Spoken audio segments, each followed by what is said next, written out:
दोस्तों, ईरान ने अमेरिका से बात करने से साफ इनकार कर दिया है। बोला है कोई बातचीत नहीं होगी।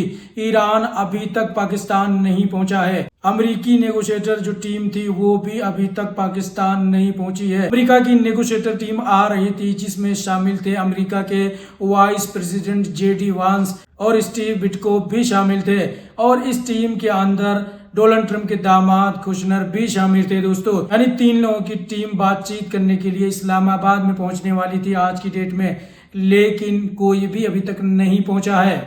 इसके बाद में डोनाल्ड ट्रंप का एक स्टेटमेंट आया है, आपके स्क्रीन पे है। डोनाल्ड ट्रंप ने अपने इस स्टेटमेंट में कहा है कि पाकिस्तान के फील्ड मार्शल आसिम मुनीर और पाकिस्तान के प्राइम मिनिस्टर शहबाज शरीफ की रिक्वेस्ट पे हमने सीज फायर को एक्सटेंड कर दिया है, यानी कुछ टाइम के लिए आगे इस सीज फायर को बढ़ा दिया है। लेकिन डोनाल्ड ट्रंप ने अपने इस स्टेटमेंट में ये भी कहा कि हम अपनी ब्लॉकेड जो नाकेबंदी ईरान के खिलाफ में लगा के रखा है उसको नहीं खोलेंगे, वो जारी रहेगा। डोनाल्ड ट्रंप ने आगे कहा कि जब तक ईरानियन लीडर कोई अच्छा प्रस्ताव नहीं लेके आते तब तक ये सीज फायर लागू रहेगा। डोनाल्ड ट्रंप ने कहा कि जब तक ईरानियन लोगों का प्रपोजल नहीं आता, बातचीत खत्म नहीं होती, तब तक हमारा ब्लॉकेड लगा रहेगा ईरान के खिलाफ में। इसके बाद ईरान के पार्लियामेंट के स्पीकर गालिबाफ का भी बयान आ गया है। उनका ट्वीट आपके स्क्रीन पे है, आसान शब्दों में आपको बताता हूँ। दोस्तों, गालिबाफ ईरानी पार्लियामेंट के स्पीकर कह रहे हैं कि ट्रंप ने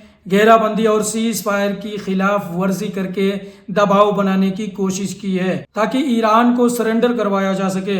उन्होंने कहा कि ईरान धमकियों के साये में बातचीत हरगिज नहीं करेगा, और पिछले 2 हफ्तों में उन्होंने मैदान जंग के लिए नए कार्ड, नई हिकमत अमली या नए हथियार तैयार कर लिए हैं। यानी ईरान के स्पीकर का साफ कहना है कि हम किसी भी सुपर पावर के सामने नहीं झुकेंगे। हमने पिछले 2 हफ्तों के अंदर अपने नए कार्ड तैयार कर लिए हैं। यानी गालिबाफ के पास में कोई ऐसा नया हथियार है जो अब अगर जंग छिड़ती है तो नए कार्ड का इस्तेमाल कर सकते हैं। वहीं पे दोस्तों, ईरानियन एग्रीकल्चर मिनिस्टर का बयान आया है। उन्होंने कहा है अमेरिका के इस नाकेबंदी से हमारे देश में फूड की शॉर्टेज नहीं होने वाली है। ईरानियन एग्रीकल्चर मिनिस्टर ने कहा है कि हमारे देश के अंदर 80% से ज्यादा फूड और जो भी खाने पीने वाली चीजें हैं वो हमारे देश में खुद उगाई जाती है। हमारा देश इतना ज्यादा बड़ा है कि हमें कोई भी फूड जैसी समस्या नहीं पेश आएगी। डोनाल्ड ट्रंप जो सोच रहा है कि नाकेबंदी करके ईरान को घुटने पे ला देंगे,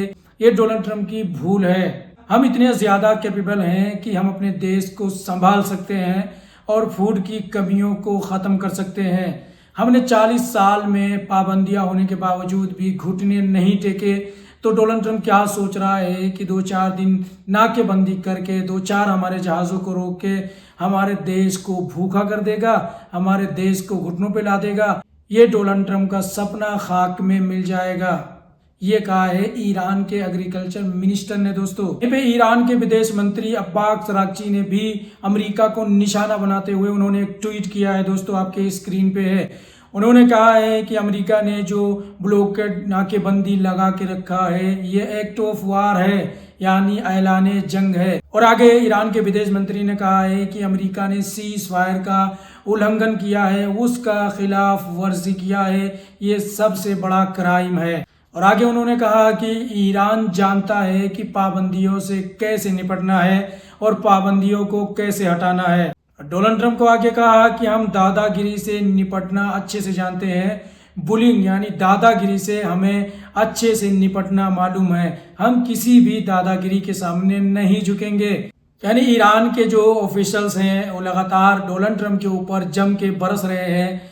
दोस्तों, डोनाल्ड ट्रंप धमकियों पे धमकियां दे रहा है, लेकिन ईरान झुकने का नाम नहीं ले रहा है। डोनाल्ड ट्रंप सोच रहा है कि हम नाकेबंदी करके ईरान को घुटनों पे ला देंगे। अभी अमेरिका ने ईरान के खिलाफ में और भी कई बड़े कदम उठाए हैं ईरान को झुकाने के लिए और ईरान में गरीबी पैदा करने के लिए। दोस्तों, अमेरिका ने कई सारे देशों के बैंकों को नोटिस भेजा है कि अगर तुमने ईरान के बैंक को फ्रीज नहीं किया, ईरान को तिजारत करने के लिए अपने बैंकों का इस्तेमाल करने के लिए दिया, तो हम तुम्हारे बैंक अकाउंटों को फ्रीज कर देंगे, तुम्हारे पैसों को हम जब्त कर लेंगे। यानी अमेरिका लगातार हर तरफ से ईरान को कमज़ोर करने की कोशिश में लगा हुआ है।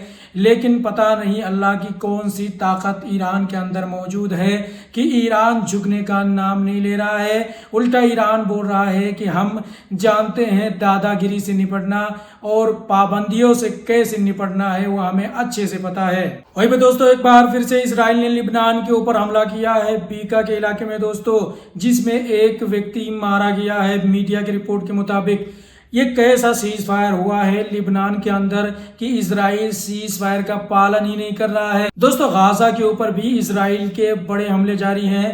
गाजा में भी इजरायली हमलों में काफी लोग मारे गए हैं पिछले दिनों में दोस्तों, लेकिन कोई भी इस पे आवाज नहीं उठा रहा है, कोई भी इजराइल के खिलाफ में बयानबाजी नहीं कर रहा है। ये जो यूरोपियन देश हैं ये ईरान के खिलाफ जहर उगलते रहते हैं, लेकिन जब इजराइल सीज फायर का उल्लंघन करता है तो इनके मुंह में दही जम जाती है। इन लोगों के मुंह से एक भी लफ्ज इजराइल के खिलाफ में नहीं निकलता है। दोस्तों आने वाला 15 से 16 घंटा बहुत ज्यादा इंपॉर्टेंट है ईरान के लिए, क्योंकि इतना ही टाइम डोनाल्ड ट्रंप ने ईरान को दिया है, लेकिन ईरान की तरफ से कोई भी हड़बड़ाहट नहीं देखने को मिली है कि डोनाल्ड ट्रंप ने धमकी दिया और ईरान के ऑफिसर्स इस्लामाबाद पहुंच गए। ऐसा कुछ नहीं है।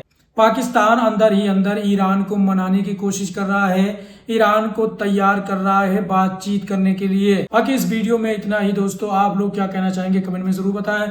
दुआ करें कि ईरान और अमेरिका की जंग हमेशा के लिए बंद हो जाए, क्योंकि पूरी दुनिया को इससे नुकसान उठाना पड़ रहा है और डोनाल्ड ट्रंप झूठ पे झूठ तो बोल ही रहा है, उसका कोई बात ना करे तो बेहतर होगा। डोनाल्ड ट्रंप जब भी कोई ऐसा स्टेटमेंट जारी करता है अपने ट्रस्ट सोशल मीडिया अकाउंट पे स्टेटमेंट जारी करके ये बोलता है कि हमने जंगबंदी कर दी है, तो ऑयल के जो प्राइस हैं वो नीचे गिर जाते हैं। लेकिन जब ईरान ये बोलता है कि नहीं ऐसा कुछ नहीं है, डोनाल्ड ट्रंप झूठ बोल रहा है, तो ऑयल के प्राइस ऊपर भाग जाते हैं। तो भैया मार्केट के साथ में डोनाल्ड ट्रंप इस वक्त में खेल रहा है, उस पर कोई भरोसा ना करे तो बेहतर होगा। बाकी आप लोग अपनी राय कमेंट में दे सकते हैं। इस वीडियो को शेयर करें, चैनल को सब्सक्राइब, पेज को फॉलो नहीं किया है तो आप लोग जरूर करें।